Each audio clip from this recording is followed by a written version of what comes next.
عالم حیوانات. هر لحظه که ما و شما این نوار رو نگاه میکنیم، حیوان ها کار میکنند که حتی انسان ها این کار رو نمیکنند.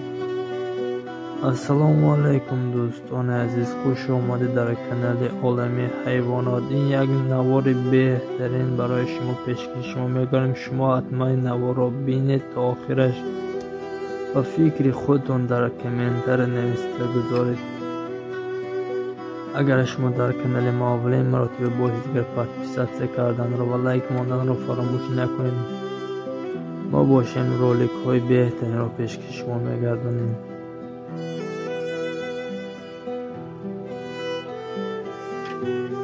این حیوان لیکن از آدم پرمهرتر به فکرم.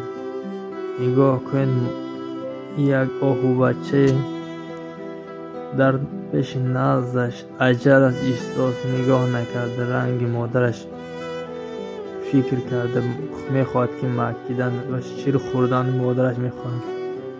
این شعر باشه اگر مهر پدرش گرفت به فکرم.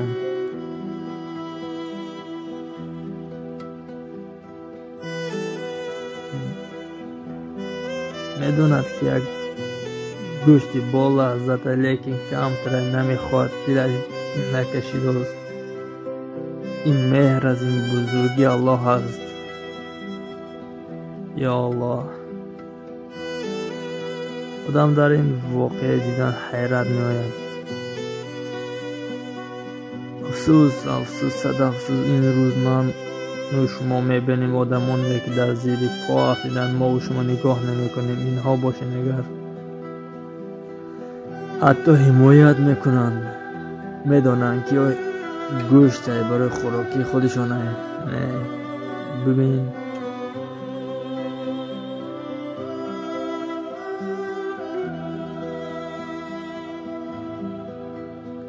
و یک شعر دیگر همون نکرد و فکرم برای گساله خورده کرد. نه ما و شما میبریم اینجا شعر باشه دیگه. برای این آهو بچه خیلی کوشش میکرد که نابودش نکنند. این از بزرگی دوستان، این از کار شعر. باید ما و شما رنگ این شعر باشیم. دستگیری یار و رفیق دوستان بودیم.